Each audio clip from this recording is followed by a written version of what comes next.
En septembre 2025, le général britannique retraité Richard Sheriff, ex-commandant adjoint de l'OTAN en Europe, a accordé une interview à la presse britannique sur un possible déclenchement de la Troisième Guerre mondiale. Dans le scénario de Sheriff, le conflit commencera par une invasion russe de la Lituanie menée le 3 novembre 2025. Vous avez raté celle-là ? Au moment de la production de cet épisode, cette date est dans quelques jours. Le temps le dira, mais nous ne retiendrons pas notre souffle. Le Kremlin ne songera probablement pas à contrôler la Lituanie tant que la situation en Ukraine ne sera pas résolue. Néanmoins, la Lituanie et les deux autres républiques baltes, la Lettonie et l'Estonie, constituent l'un 4 cibles très probables de l'expansionnisme russe. Dans notre précédente vidéo, nous avons évoqué la vulnérabilité de l'Estonie, première cible de la Russie selon l'OTAN. Merci d'avoir regardé cette vidéo plus de 250 millions de fois en 6 jours. Et si vous ne l'avez pas encore vue après celle-ci, pourquoi ne pas y jeter un œil ? Alors, la frontière nord-est de l'OTAN est-elle prête à faire face à une attaque hostile ? Découvrons-le. Une proie facile pour le colosse. Les pays baltes regroupent dans l'Estonie, la Lettonie et la Lituanie, avec pour capitale Tallinn, Riga et Vilnius. Ces pays ont tous obtenu leur indépendance avec l'effondrement de l'Union soviétique et ont rejoint l'alliance de l'OTAN en 2004. Sachant qu'ils sont des cibles possibles de l'expansion russe et biélorusse, l'indépendance des 3 pays baltes n'a pas toujours été garantie. Les pays faisaient partie de l'Empire russe avant de s'en détacher en 1918. L'Union soviétique les a réintégrés en août 1940 après l'invasion de la Pologne orientale. À première vue, l'Estonie, la Lettonie et la Lituanie paraissent des proies faciles pour leurs grands voisins. La population totale de la région approche les 6 millions d'habitants, répartis sur une superficie totale de 175 200 km². Pour nos amis américains, cela équivaut à environ 80% du Kansas ou à de nombreux terrains de football, je pense. Les républiques sont une économie dynamique avec un produit intérieur brut de 80 milliards de dollars pour la Lituanie, 42 pour la Lettonie et 41 pour l'Estonie. Ces pays, bien que petits, ont quelque chose que la Russie, malgré son vaste littoral, ne peut revendiquer. 7 grands ports commerciaux sur la mer Baltique restent libres de glace toute l'année. En comparaison, la Russie n'en a qu'un. Nous y reviendrons plus tard aujourd'hui. Mais pour le moment, il est important de noter que ces ports à eux seuls feraient des pays baltes une proie alléchante pour n'importe quel voisin, sans parler de ceux qui ne sont pas alignés à l'OTAN, c'est-à-dire la Russie et la Biélorussie. Si une invasion était effectivement envisagée, comment cela se déroulerait-il ? Dans notre précédente analyse sur l'Estonie, nous avions déjà envisagé un scénario où la Russie exploiterait les tensions entre le gouvernement et la minorité russe à Narva. Comme en Ukraine, Moscou pourrait invoquer la protection des russophones comme casus belli. Comme lors de l'invasion de la Crimée en 2014, l'armée russe pourrait envoyer des petits hommes verts, du personnel militaire en uniforme non identifié, circulant discrètement dans des véhicules non marqués pour s'emparer rapidement de villes entières sous un déni à peine plausible. Le général Sheriff évoque aussi un scénario où les forces russes et biélorusses concentreraient leur défol sur la Lituanie. D'abord en créant la confusion par une coupure électrique planifiée, puis en attaquant depuis 2 directions. Un groupe d'armées attaquerait depuis Kaliningrad à l'ouest, tandis que les Biélorusses viendraient par de l'Est, submergeant le corridor de Suwałki et isolant la Baltique de la Pologne et de l'OTAN. Selon le groupe de réflexion Centre d'études stratégiques et internationales, quelle que soit la stratégie spécifique, un plan d'attaque russe comprendra probablement 5 éléments. Choc, décapitation de la direction nationale, frappe sur cible militaire fixe, insertion et attaques en profondeur par hélicoptère et blindés. Une attaque russe sera rapide, violente et visera une victoire rapide et totale. Les troupes de défense auront peu de temps pour se préparer et se positionner. Marc Galotti, professeur à l'école des études slave et est-européennes de l'University College de Londres, estime que les objectifs russes dans la région ne visent pas forcément une simple expansion territoriale. Le professeur Galotti a cité un général russe retraité qui aurait déclaré « Le problème avec les États baltes, c'est qu'ils sont remplis de Baltes. Cela suggère que l'armée russe pourrait éviter de risquer un conflit de guérilla avec les habitants combatifs. » Selon l'interprétation de Galotti, Moscou, je cite, considère les États baltes comme un théâtre à tout point de vue, dans lequel l'intention offensive peut être signalée et les capacités offensives démontrées sans mener à un conflit ouvert. En d'autres termes, les intentions passées et futures de la Russie pourraient être de signaler une intention hostile possible envers les pays baltes, sans réellement avoir l'intention de lancer une attaque. Le jeu est double.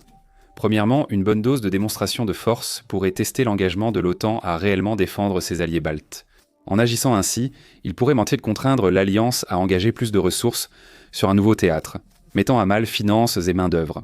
Ensuite, davantage de gesticulation pourrait inciter certains gouvernements baltes et milieux d'affaires à rechercher des accords favorables avec Moscou. La docteure Anya Grigas, du Chatham House et du Conseil de l'Atlantique, pensait aussi que Tallinn, Riga et Vilnius pourraient maintenant être influencés par le Kremlin.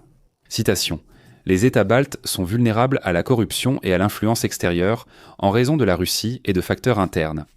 Nous devons préciser que le professeur Galliotti et le docteur Kriegers ont formulé leurs analyses respectives avant l'invasion de l'Ukraine. Leur point de vue reste valable, mais le monde a changé depuis. Les républiques baltes seront sûrement moins influencées par l'étranger, surtout si cette influence vient de leurs voisins agressifs à l'Est. Nous devons donc nous demander comment les pays baltes se défendront-ils. Voici les forces armées baltes. Très bien, donc pour évaluer les capacités de combat des pays baltes, nous devons commencer par examiner leur relevé bancaire. En 2025, les dépenses militaires des 3 pays atteignent 54 milliards de dollars américains. Pour comparer, c'est moins du tiers des 18 milliards de dollars investis par Netflix dans de nouveaux contenus originaux sur la même période. Au fait, nous ne voulons pas donner d'idées aux services de streaming, mais cela fait vraiment réfléchir quand le budget de production de Netflix dépasse les dépenses militaires combinées de 3 nations de l'OTAN. L'essentiel est le pourcentage du produit intérieur brut dédié à l'armée, indicateur de la volonté des pays baltes de renforcer leur capacité de combat. Sous cet angle, les 3 républiques ont dépassé la directive des 2% de l'OTAN. La Lituanie est en tête du classement régional avec 4%, suivi de la Lettonie avec 3,7% et enfin l'Estonie avec 3,4%.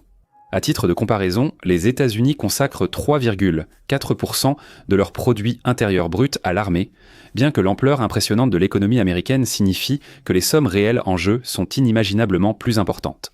Les 3 nations ont aussi dépassé une autre directive de l'OTAN, qui demande aux membres de consacrer au moins 20% de leur budget militaire à l'équipement.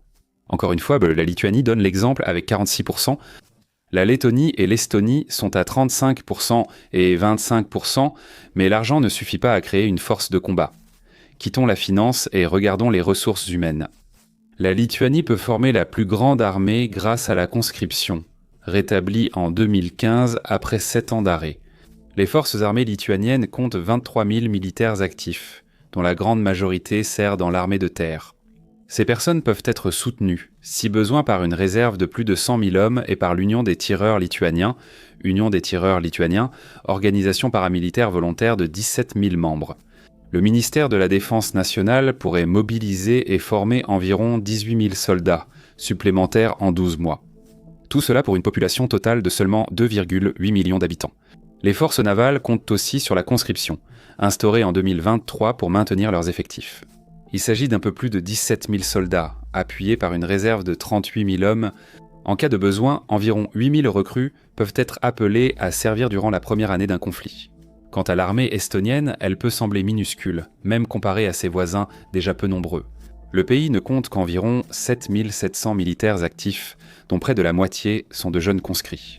Et il faut noter ici que parmi les 3 républiques baltes, l'Estonie est la seule à avoir maintenu la conscription de façon continue depuis son indépendance vis-à-vis de l'Union soviétique. Ne nous laissons pas tromper par une armée plus petite que la police de Los Angeles. Il fait partie de la doctrine estonienne de s'appuyer sur une forte réserve, et cette réserve compte 230 000 civils entraînés, dont près de 40 000 font partie des unités de réaction rapide. Tout cela pour une population totale de seulement 13 millions d'habitants, soit moins que la population de la ville où je vis. Un manque d'équipement. D'accord, nous avons établi que l'infanterie forme l'épine dorsale des 3 armées. Or, bien que ces républiques réussissent en athlétisme international, on n'imaginerait pas ces fantassins faire la guerre à pied, n'est-ce pas ? Nous sommes certains qu'ils choisiraient d'aller au combat dans un char de combat principal, si l'occasion se présentait. Mais en 2025, aucune des 3 républiques n'est en mesure d'en déployer. La Lituanie a commandé 44 chars Léopard à l'Allemagne, mais les soldats baltes n'ont pour l'instant que l'infanterie, des véhicules de combat et des transports blindés. Les flottes combinées s'élèvent à un peu plus de 1100 unités, l'Estonie en possédant 447. La puissance de feu d'une armée de terre repose surtout sur l'artillerie. Les pays baltes sont aussi déficients ici, avec 118 unités d'artillerie automotrice, dont 14 de haute masse. Les autres forces, hors armée de terre, manquent aussi cruellement d'équipement. L'armée de l'air estonienne possède 3 hélicoptères, 2 avions de transport, 2 appareils d'entraînement et un nombre indéterminé de drones. L'armée de l'air estonienne elle-même admet que la puissance aérienne de combat dépasse ses ressources. Ainsi, leur objectif est, je cite, de maintenir le contrôle de l'espace aérien national afin de préserver nos intérêts en matière de sécurité. La division de la défense aérienne regroupe 2 batteries de missiles, des systèmes portables et le système mobile IR-ISTSLMS importé d'Allemagne. La Lettonie et la Lituanie ont une configuration comparable. Ces pays n'ont pas de capacités offensives aériennes et privilégient les unités de défense aérienne. Concernant la marine, les pays baltes ne disposent donc pas des moyens pour mener des opérations défensives ou offensives majeures en mer.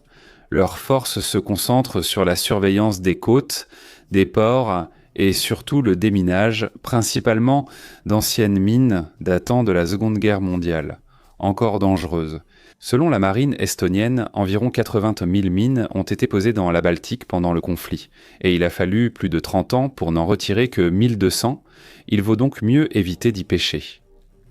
Leur flotte réunie compte moins de 40 navires. L'Estonie a même donné 2 patrouilleurs à l'Ukraine en 2024, soit 20% de sa force navale. Et c'est ce qu'on appelle de la générosité, une qualité qui ne manque clairement pas aux Baltes, tout comme une bonne dose d'intelligence. En fait, malgré leur taille relativement petite, les forces armées baltes sont soutenues par une communauté du renseignement disproportionnellement grande. Et notez bien que, pour des raisons évidentes, nous n'avons aucune idée du nombre de personnes qui servent dans ces services tout secrets. Sinon, ils ne seraient pas secrets, n'est-ce pas ? Mais chaque pays supervise au moins 2 agences, ce qui montre l'engagement de leur gouvernement à investir dans les activités de renseignement. La Lituanie dispose du département de la sécurité d'État et du 2e département des services opérationnels. Le premier est responsable devant le Parlement et le président de la République et a pour mission, je cite, « mener des activités de renseignement et de contre-espionnage dans les domaines social, politique, économique, scientifique, technologique et de l'information ». Le second est un service de renseignement militaire travaillant pour le ministère de la Défense. La Lettonie, elle aussi, dispose de services distincts relevant des autorités civiles et militaires. Les services civils au mandat similaire sont le Bureau de protection de la Constitution et le service de sécurité d'État. Le renseignement et la sécurité militaire relèvent donc du service de renseignement et de sécurité de la défense. Les secrets d'État de l'Estonie sont protégés par le renseignement extérieur et le CARPO, sécurité intérieure. Nous devons ensuite voir comment les pays baltes optimiseront leurs ressources et effectifs limités. Pour cela, examinons la doctrine militaire et les stratégies élaborées par leur chef d'état-major. Comme mentionné dans notre précédente vidéo sur l'Estonie, ce pays pourrait être la première cible d'une attaque par une puissance hors OTAN. L'armée estonienne sait que, vu la petite taille du pays, il pourrait tomber en quelques jours ou heures. Sa doctrine privilégie donc des actions défensives avancées dès la détection d'une menace, pour réagir immédiatement et porter le combat en territoire russe. Pour atteindre cet objectif, le gouvernement estonien doit mobiliser tout le pays, en priorisant le déploiement de ses 40 000 réservistes d'intervention rapide. Un autre principe clé est la présence de troupes alliées de l'OTAN, notamment des soldats britanniques et français, sur le territoire estonien. Citation, « L'Estonie s'appuiera sur des forces alliées prépositionnées, prêtes à combattre aux côtés de sa propre armée de façon intégrée. » Concernant l'OTAN, l'Estonie profitera pleinement des récentes adhésions de la Suède et de la Finlande. Avec le soutien de leur marine, l'armée estonienne compte maintenir des lignes d'approvisionnement ouvertes en mer Baltique en cas de conflit prolongé. L'armée lettonne suit une doctrine proche du concept de défense de l'État du ministère de la Défense. Celui-ci estime que la principale menace pour la Lettonie est une invasion russe soudaine, avec attaques d'infanterie, drones et artillerie. Le concept prévoit que les envahisseurs miseront surtout sur la main-d'œuvre et la puissance de feu. Pour Topilar pour compenser le manque de qualité des forces armées armées russes. Cette pique est que glissée subtilement dans un document ministériel.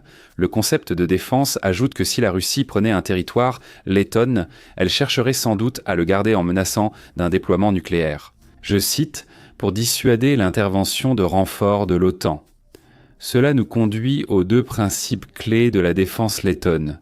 D'abord, l'utilisation stratégique des réserves pour contrer immédiatement une invasion et la rendre lente et coûteuse pour l'ennemi. Cela implique non seulement le rappel sous les drapeaux des réservistes actifs, mais aussi une responsabilité collective de chaque citoyen de défendre sa patrie, et ce, indépendamment de toute chaîne de commandement.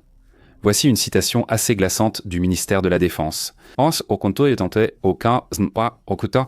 Chaque résident doit acquérir et renforcer les connaissances et compétences nécessaires pour pouvoir protéger non seulement lui-même, mais aussi sa famille, sa communauté et son pays en temps de crise ou de guerre. Les résidents sont responsables de leur préparation et de l'acquisition des ressources nécessaires pour agir de manière indépendante en situation de crise, pendant les 72 premières heures, sans le soutien de l'État et des collectivités locales. Les enfants ne sont pas exclus de ces devoirs patriotiques. L'armée lettonne ne prévoit pas de recruter ni de déployer des enfants soldats. Cependant, le gouvernement a créé un corps de cadets, permettant à environ 8000 enfants lettons de développer des compétences en leadership à l'école primaire, tout en renforçant leur patriotisme et leur capacité physique. L'objectif principal du corps des cadets est de s'assurer que les enfants seront, je cite à nouveau, mieux préparés à l'exécution des devoirs du service de défense de l'État. Le deuxième principe fondamental est que les troupes de l'OTAN doivent être présentes sur le territoire letton et prêtes à intervenir dès le départ, avant que la dissuasion russe n'empêche les alliés de rejoindre le combat. En fait, la Lettonie peut compter sur le soutien d'un petit contingent de l'OTAN de la taille d'une brigade sur son territoire. Mais nous aborderons la participation de l'OTAN sur le territoire balte dans une section ultérieure. Passons maintenant à la stratégie de sécurité nationale de la Lituanie. Sans surprise, elle intègre les réservistes et l'ensemble de la population dans une approche de défense totale.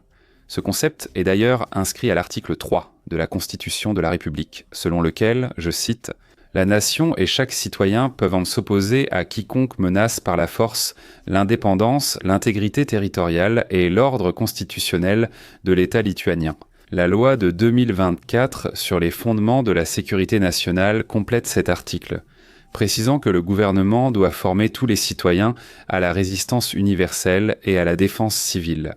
Ainsi, un cadre juridique solide oblige tous les citoyens lituaniens à défendre activement leur patrie. Mais comment cela se traduirait-il dans la pratique ? Les nombreuses faiblesses des pays baltes. Il faut noter que l'Académie militaire de Lituanie doute de la capacité du gouvernement et du ministère de la Défense nationale à mobiliser la population. Un article de Dovoras Rogulis à l'Académie militaire précise, je cite, « Monagazon Sibela Kokorales et Omas ». Un écart à long terme devient évident entre les objectifs stratégiques déclarés et les actions mises en œuvre, en particulier en ce qui concerne l'implication du public dans la défense nationale. En particulier, M. Rogulis a identifié un décalage entre la vision du SIMUS, ou Parlement lituanien, et les mesures prises par le gouvernement. Les législateurs veulent mobiliser tous les secteurs de la société, y compris citoyens et entreprises, dans l'effort de défense alors que le gouvernement et l'armée préfèrent une armée plus professionnelle. La population lituanienne risque-t-elle alors d'être moins prête à une résistance totale que ses voisins baltes ? Pas nécessairement, car Rogulis a relevé que depuis 2024, tant le ministère de la Défense que celui de l'Intérieur ont accordé davantage de financement et d'infrastructures à l'Union des tireurs lituaniens, une force paramilitaire. L'analyse a néanmoins souligné l'une des faiblesses potentielles des trois États baltes. Soyons honnêtes, face à un voisin dont la taille et la population sont plus de 20 fois supérieures, les défis sont nombreux. Le principal est la forte dépendance à la défense civile, aux unités paramilitaires et aux réservistes pour compléter l'armée professionnelle et les conscrits. Nous sommes convaincus que les Estoniens, Lettons et Lituaniens résisteront avec acharnement, infligeant de lourdes pertes et rendant toute invasion très coûteuse. Mais l'efficacité d'une telle approche de défense totale dépend de plusieurs variables internes et externes. Comme l'a suggéré M. Rogulis, toutes les institutions de l'État doivent être parfaitement alignées dans leur approche afin de garantir que les réservistes non actifs et les autres civils aient accès au bon équipement d'entraînement et à une chaîne de commandement appropriée. De plus, si les gouvernements baltes ressentaient bientôt le besoin de réduire leurs dépenses de militaires, ils privilégieraient improbablement l'investissement dans leurs forces professionnelles. Une autre considération est qu'une invasion soudaine menée par des petits hommes verts, ou autrement, pourrait laisser les autorités centrales incapables d'émettre des ordres de mobilisation. Et si tel était le cas, l'ensemble des populations baltes seraient-elles en mesure d'agir de manière indépendante ? La majorité des réservistes et des civils résistants n'auraient sans doute pas accès à des véhicules personnels, de combat ou à de l'artillerie. Ils seraient donc limités à une défense statique autour des centres habités qu'une force d'invasion compétente éviterait en les ciblant plutôt avec des armes à longue portée. La géographie rend les pays baltes vulnérables face à leurs voisins hors OTAN. La Lituanie et la Lettonie ont 851 km de frontières avec la Biélorussie et les trois républiques partagent 694 km de frontières terrestres avec la Russie. Cela représente 1545 km ou 960 miles, une vaste distance à patrouiller avec des effectifs limités. En outre, la géographie des pays baltes consiste surtout en des plaines traversées par un réseau routier. Une combinaison idéale pour le commandant ambitieux d'une force d'invasion rapide. Les républiques comportent aussi lacs, marécages, bois et forêts denses, obstacles naturels. Mais pour ralentir et canaliser vos envahisseurs, rien ne vaut une chaîne de montagnes. Et le point culminant de la région est le Suur-Munamägi, en Estonie, qui s'élève à une hauteur pas si colossale de 318 mètres. Tellement bas que même les 12 collines d'Angleterre diraient « Regarde, c'est vraiment pas haut ». Le problème géographique inclut aussi un manque de profondeur stratégique, un terme sophistiqué que nous, les généraux de salon, aimons utiliser pour dire que ces pays sont petits. Une colonne d'invasion mettrait seulement quelques heures pour gagner du terrain et prendre une capitale, tandis que dirigeants et forces auraient en de moins d'espace pour se regrouper et contre-attaquer. Par exemple, Tallinn et Riga sont à portée d'une colonne motorisée rapide. Elles ne sont qu'à 211 et 323 km de la frontière russe. Cette vulnérabilité est évidente pour la Lituanie, seule république balte à partager une frontière avec deux pays hors OTAN, la Biélorussie à l'est et Kaliningrad à l'ouest. Vilnius, la capitale, est à 34 km de la Biélorussie et Kaunas, la deuxième ville, à 82 km de Kaliningrad. Certains d'entre nous sur le front ont déjà affronté des trajets plus longs. Ainsi, une attaque russo-biélorusse pourrait théoriquement prendre les deux centres urbains en quelques heures, puis parcourir facilement la centaine de kilomètres entre Vilnius et Kaunas. Ils saisiraient alors le corridor stratégique de Suwałki, coupant totalement la Lituanie, la Lettonie et l'Estonie de leur allié le plus proche, la Pologne. Une fois la Pologne et le reste de l'Europe coupés, les pays baltes subiront une autre faiblesse stratégique. Ils n'ont pas d'industrie de défense locale. Hors drones, systèmes anti-drones, véhicules terrestres sans pilote et quelques patrouilleurs, ils dépendent totalement des importations d'autres membres de l'OTAN pour leur défense. Même sans être complètement coupés, en cas de conflit prolongé, l'approvisionnement des forces baltes restera dépendant de la capacité de production des fournisseurs étrangers, de la régularité et de la rapidité des livraisons, ainsi que du problème évident que les forces d'invasion cibleront nécessairement et perturberont les lignes d'approvisionnement.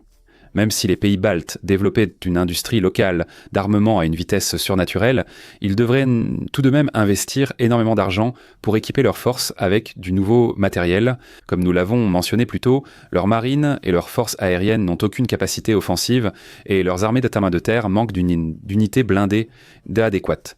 Du moins pour le moment. Tout bien considéré, les pays baltes sont déficients en matière d'offensive et de projection de puissance. Et franchement, il n'y a rien de mal à cela. La Lituanie, la Lettonie et l'Estonie ont clairement indiqué que leurs forces armées sont orientées vers la défense et qu'elles n'ont absolument aucune intention de devenir des puissances agressives. Et pourtant, les plans militaires de l'Estonie mentionnent l'importance de mener des actions de défense avancées pour porter le combat sur le territoire russe. Étant donné le manque de véritables unités blindées, l'absence de soutien aérien et un total estimé à 42 pièces d'artillerie automotrice, il est légitime de se demander si les forces estoniennes auront réellement la capacité de repousser les envahisseurs jusque sur leur propre territoire. À ce stade, toute la population des pays baltes crie sans doute devant l'écran, ce qui est compréhensible après 900 mots assez durs, désolé. Il est donc temps de mettre en avant leurs atouts et d'expliquer pourquoi il ne serait pas facile à vaincre si la région entrait en guerre. Et leurs nombreux atouts rassurants. Revenons à l'approvisionnement. Les pays baltes peuvent être isolés de leurs fournisseurs et alliés de l'OTAN par voie terrestre, mais qu'en est-il des routes maritimes ? Bonne nouvelle, le littoral balte compte 7 ports commerciaux, libres de glace toute l'année. C'est très rassurant et encore plus encourageant quand on sait que la mer Baltique borde 5 autres alliés de l'OTAN, la Pologne, l'Allemagne, le Danemark, la Suède et la Finlande. Leurs côtes comptent au moins 16 grands ports, libres de glace toute l'année ou desservis par des brises-glaces. À l'inverse, la Russie n'a qu'un seul port libre de glace en mer Baltique, Baltiske. En conséquence, il serait extrêmement difficile pour la flotte russe de mettre en place un blocus naval efficace, constant et durable contre les républiques baltes, qui resteraient bien approvisionnées par leurs alliés tout au long du conflit. Un autre atout dont disposent les 3 républiques est leur réserve de réservistes et de soldats citoyens très motivés. Nous avons déjà souligné qu'une dépendance excessive à ce type d'unité constitue une faiblesse. Cependant, cette approche doctrinale offre des avantages. Si la chaîne de commandement fonctionne et que les réservistes sont bien entraînés, briefés et équipés, les centres urbains de ces républiques deviendraient un enfer pour tout envahisseur imprudent. Souvenez-vous des paroles de ce général russe. Le problème avec les États baltes, c'est qu'ils sont pleins de baltes. Un autre atout balte est le professionnalisme et l'entraînement élevé de leurs troupes. Les conscrits suivent 8 à 11 mois de formation, puis des stages annuels après leur retour à la vie civile. Leurs homologues russes reçoivent parfois seulement 1 mois d'entraînement de base, jusqu'à 6 mois pour des formations avancées. Les conscrits biélorusses suivent aussi un entraînement bref de 1 mois et demi à 3 mois. Leur service avant démobilisation dure environ 1 an et demi, ce qui leur permet de gagner de l'expérience. La formation prémilitaire est aussi obligatoire au secondaire. Ainsi, un conscrit biélorusse moyen est souvent mieux formé qu'un russe, mais moins entraîné que les soldats lituaniens ou lettons. Les pays baltes excellent surtout dans la défense et la cybersécurité. L'Estonie, notamment, est un modèle, tant pour la région que pour l'OTAN. En 2007, après le déplacement d'un monument soviétique, elle a subi des cyberattaques qui ont mis hors ligne 58 sites institutionnels. Le responsable de ces attaques n'a jamais été clairement identifié, mais elles sont attribuées à des agents russes. Les événements de 2007 ont poussé le gouvernement estonien à faire de la cybersécurité une priorité, investissant dans des capacités et créant des entités dédiées comme l'unité de défense cybernétique et l'autorité des systèmes d'information. Selon elle, les réseaux estoniens subissent en permanence la pression d'acteurs étatiques malveillants. En 2023, la CDU a recensé 2672 incidents à impact et 302 attaques par déni de services distribués. Ce sont des attaques informatiques où un service en ligne est saturé par un trafic malveillant. Ces chiffres étaient en hausse de 400% par rapport à 2022. Comme dans le monde réel, la cybersécurité est aussi une responsabilité de chaque citoyen, pas seulement de l'armée et des services de sécurité. La CDU aide les civils, notamment via ses cours Cybex, qui sensibilisent dans les fonctionnaires à la sécurité numérique. Soutenue par les services de renseignement estoniens, la CDU agit aux côtés de la renseignement extérieur et CARPO pour protéger les réseaux classifiés et sécuriser les communications des politiciens, scientifiques et diplomates. On pourrait dire qu'au sein de l'OTAN, l'Estonie est à la guerre cybernétique ce que les États-Unis sont aux grandes opérations navales, menées par d'immenses groupes aéronavals. Ce sont les experts, à tel point que le pays est chargé de former les autres forces de l'OTAN à l'art de la guerre numérique. L'OTAN a logiquement installé à Tallinn son centre d'excellence pour la cyberdéfense coopérative, institution dédiée à la formation et à l'exercice annuel Locked Shields. Mais peut-être que la plus grande force du côté balte, c'est le pouvoir de l'amitié. Le pouvoir de l'amitié, ou plutôt des alliances bilatérales, trilatérales et multilatérales. Les 3 républiques ont mené leur premier effort militaire commun en 1995 avec le bataillon balte, BALT-BAT, réunissant 1200 soldats des 3 pays. Le BALT-BAT a été dissous en 2003 peu avant l'entrée des pays baltes dans l'OTAN. Il a cependant servi de base à d'autres projets trilatéraux, comme l'escadron naval balte, une flotte combinée de 25 navires ayant réalisé plus de 100 exercices, mieux connus sous le nom de Baltron.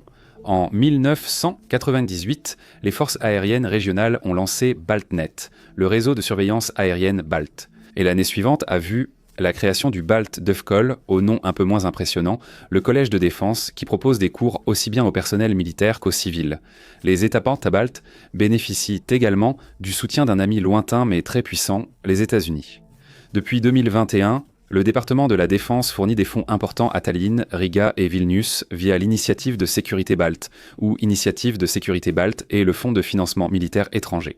Les 3 gouvernements ont reçu au moins 13 milliards de dollars d'une source d'aide multilatérale inconnue en 5 ans. Fin octobre 2025. L'Union générale a aussi voté une nouvelle injection de 350 millions de dollars pour le budget 2026. Pas mal, sachant qu'en décembre 2023, le Pentagone a aussi signé des feuilles de route pour renforcer la coopération en défense aérienne et antimissiles, la connaissance maritime, la cyberguerre, la participation à des opérations internationales, le développement d'infrastructures et la formation. Dans le cadre de ces feuilles de route, le Pentagone a exprimé son intention de maintenir une présence continue de personnel américain dans chacun des 3 pays. Selon UGRES, le nombre de soldats dans la région s'élève actuellement à environ 2200. Ces unités sont soutenues par des alliés de l'OTAN. L'Alliance a déployé une présence avancée dans les pays baltes, dont 1350 soldats sous commandement britannique en Estonie, 2450 dirigés par le Canada en Lettonie et 1800 sous supervision allemande en Lituanie. Les 3 pays leaders comptent augmenter leurs effectifs d'ici 2027. La présence avancée pourrait atteindre 18 400 soldats, incluant une brigade mécanisée britannique. Ces forces suffiraient-elles à dissuader une attaque russo-biélorusse ? Peut-être. Mais comme c'est souvent le cas, la taille n'a pas d'importance ici. Ce qui compte, ce n'est pas la taille des unités de l'OTAN sur le territoire balte, mais plutôt leur simple présence.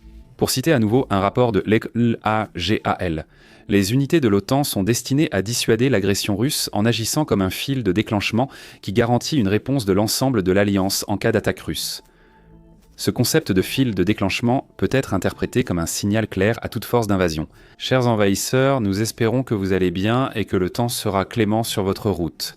Si vous franchissez la frontière avec des intentions hostiles, vous rencontrerez forcément des soldats de 6 nations de l'OTAN, déclenchant ainsi l'article 5. Pour rappel, une attaque armée contre un ou plusieurs États membres en Europe ou en Amérique du Nord sera vue comme une attaque contre tous. Nous comptons sur vous pour faire demi-tour. Eh bien, ne serait-il pas agréable que les tensions internationales puissent être résolues de manière aussi civilisée ? Mais dans le monde réel, il vaut toujours mieux être préparé au pire des scénarios.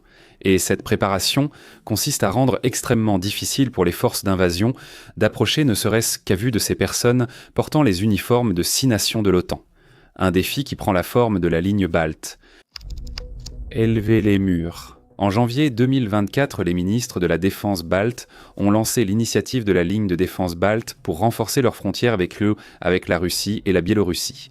Elle exploitera les obstacles naturels existants, intégrés à des bunkers, fossés, obstacles anti-chars, champs de mines, capteurs de mouvement et dépôts de munitions. Cette approche paraît rigide et peu alignée avec la doctrine de défense élastique de l'OTAN. Cette approche repose sur l'idée que les garnisons peuvent abandonner les fortifications frontalières et se replier vers des points forts situés en profondeur sur leur territoire afin d'augmenter leur capacité à harceler les colonnes ennemies. Cette doctrine est particulièrement efficace lorsque le pays envahi peut compter sur une profondeur stratégique. Cela fonctionne très bien si les garnisons en question doivent défendre un grand pays comme la Pologne, par exemple. Mais cela peut être moins applicable lorsque la capitale de votre pays se trouve à une courte distance de la frontière.